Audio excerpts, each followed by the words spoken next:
नमस्कार, आप देख रहे हैं वीके न्यूज। मैं हूं दिवाकर विक्रम सिंह।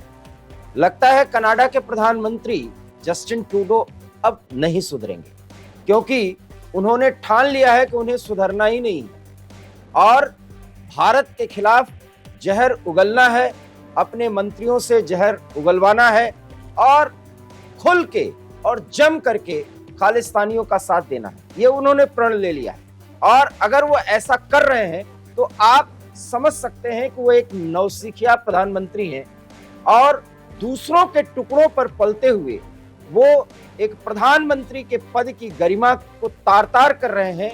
कनाडा और भारत के रिश्तों को रसातल में ले जा रहे हैं। अगर हम ऐसा कह रहे हैं तो ये अतिशयोक्ति और अतिवादिता मत मानिए, क्योंकि उनके सरकार और उनके मंत्रियों की तरफ से कुछ ऐसे निर्देश ही दिए जा रहे हैं कि ऐसा कहने के लिए मजबूर होना पड़ रहा है। जी हाँ, कनाडा के 41 राजनयिक भारत छोड़ चुके हैं और आज उनका एक लास्ट अल्टीमेटम का एक अंतिम घंटा चल रहा है, जिसमें उन सब को भारत छोड़ देना होगा। भारत उन्होंने छोड़ भी दिया, क्योंकि दोनों विदेश मंत्रालयों की तरफ से ये निर्देश जारी हुए। जब कनाडा ने क्रिया की तो भारत ने उसकी प्रतिक्रिया की, ये दिखाने के लिए कि वो कनाडा के सामने झुकने वाला नहीं है, क्योंकि भारत बदल चुका है।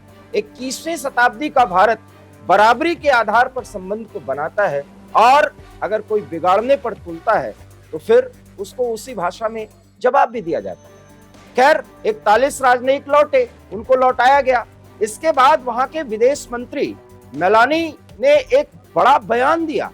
उन्होंने ये कहा कि अगर शुक्रवार के बाद कोई भी राजनयिक जिनकी संख्या निर्धारित कर दी गई है उसके अतिरिक्त अगर रुका तो उसके राजनयिक मान्यता खत्म कर दी जाएगी। जो सुविधाएं उनको मिलती हैं, जो सहूलियत मिलती है, वो खत्म कर दिया जाएगा।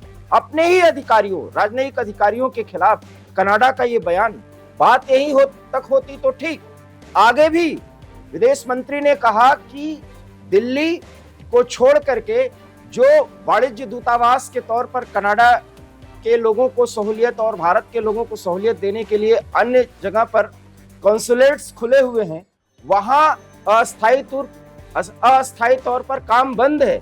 मतलब चंडीगढ़, मुंबई, यहां पर कोई भी काम कनाडा कॉन्सुलेट नहीं करेगा और ना कोई सुविधा दे सकेगा। खैर, ये भी बात ठीक है, ये उनका निर्णय है।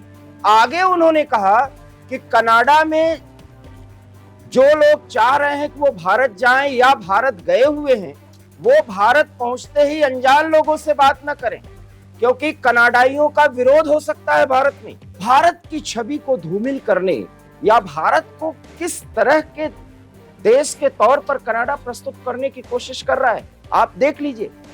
वहां के विदेश मंत्री का यह बयान है जो मैं आपके सामने चर्चा में ला रहा हूं। और चर्चा में इसलिए कि वो ये कह रहे हैं कि अनजान लोगों से बात मत करिए, दिल्ली के दूतावास के अतिरिक्त कहीं संपर्क मत करिए, क्योंकि कहीं भी विरोध प्रदर्शन हो सकता है कनाडा के खिलाफ।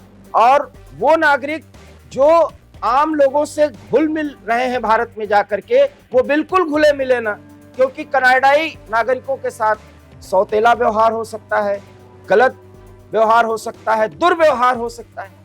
भारत अपने आतिथ्य के लिए जाना जाता है, ये आप सबको पता है। इसीलिए टूरिज्म सेक्टर में भारत ने जो ग्रोथ की है वो अपने आतिथ्य सत्कार और विदेशियों को अपना बना लेने के कारण ऐसा हुआ है। लेकिन कनाडा बदली हुई परिस्थितियों में भारत की छवि को इस तरीके से प्रस्तुत कर रहा है।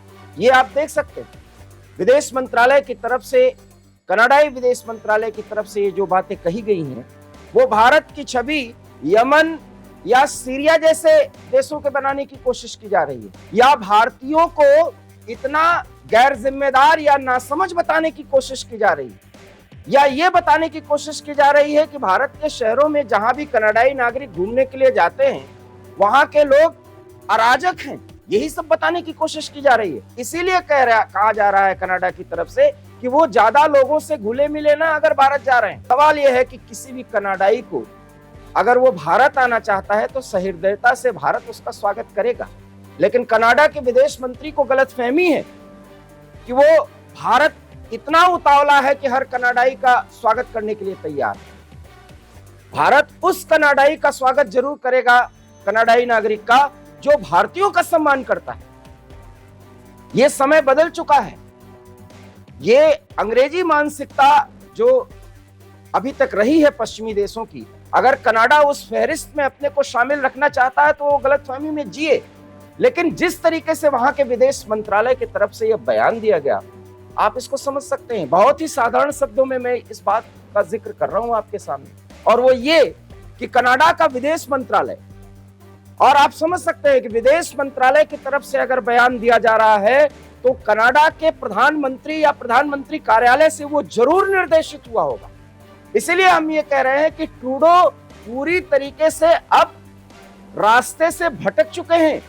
वो जहर उगलते हैं या अपने मंत्रियों से जहर उगलवाते हैं, और ऐसा वो क्यों करते हैं ये भी आप समझ सकते होंगे। क्योंकि नासमझ से नासमझ अगर कोई प्रधानमंत्री जैसे पद पर बैठा है तो ऐसे दूसरे देशों के साथ राजनयिक रिश्ते नहीं खत्म करता, क्योंकि इसमें भावनाएं नहीं होती। किसी भी देश के साथ संबंधों में दूसरे के साथ रिश्ते बनाने में अपने हित होते हैं। ये राजनयिक दृष्टिकोण से ये पहली शर्त होती है। ये बेसिक जानकारी वाला जो विदेश मामलों को जानकार होता है, समझता है, वो ये समझता है। फिर प्रधानमंत्री ऐसा क्यों करवा रहा है, ये एक बड़ा सवाल है।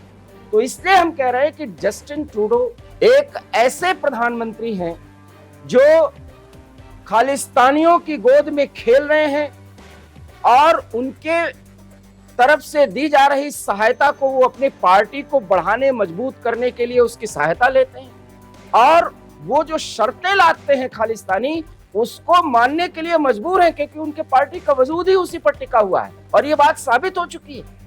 इसमें चीन और पाकिस्तान जैसे देशों का भी कनेक्शन है। इसीलिए कनाडा, पश्चिम का वो देश जो अमेरिका का साथी है, ब्रिटेन का साथी है, आज तक हिम्मत नहीं जुटा पाया कि इजराइल और फिलिस्तीन के संघर्ष पर वो इजराइल के संबंध में कुछ बोले।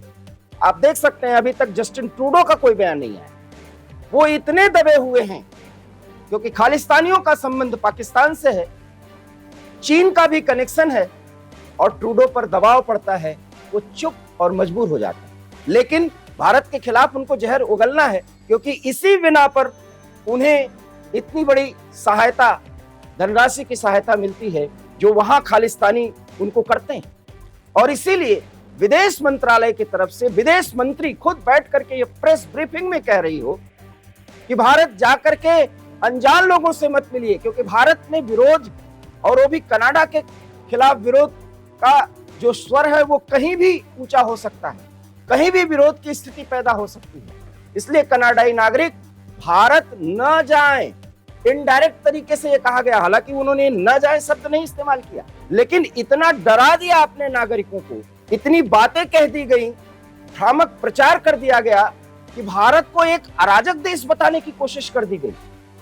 ये है कनाडा की स्थिति। और ये अगर विदेश मंत्री मेलानी अगर ऐसा कह रही हैं, तब आप समझ सकते हैं कि वो किसके निर्देश पर कह रही हैं, अर्थात जस्टिन ट्रूडो का निर्देश, वहां के विदेश मंत्रालय और विदेश मंत्री की तरफ से बयान, और भारत के खिलाफ जहर उगलने की कोशिश और कवायद अभी भी जारी है। लेकिन भारत खालिस्तानियों के लिए कनाडा से इसलिए संबंध नहीं सुधारेगा कि वो खालिस्तानियों को सपोर्ट करते रहें और भारत उनसे संबंध बनाता रहे, क्योंकि कनाडा ये जानता है कि अगर व्यापारिक रिश्ते भी खराब होंगे तो ज्यादा नुकसान कनाडा का होने वाला है, क्योंकि भारत के पास ढेर सारे विकल्प, लेकिन जस्टिन ट्रूडो हैं कि वो न मानना चाहते हैं और न ही मान रहे हैं। इसीलिए मैं कह रहा हूं, जस्टिन ट्रूडो पूरी तरीके से रास्ते से भटक गए हैं, और ये बात कनाडा के आम नागरिक और वहां के विपक्षी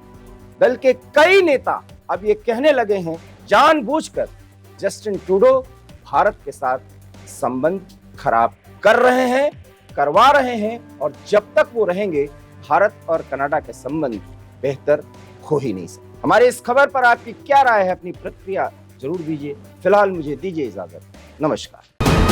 वीके न्यूज, राष्ट्र के नाम।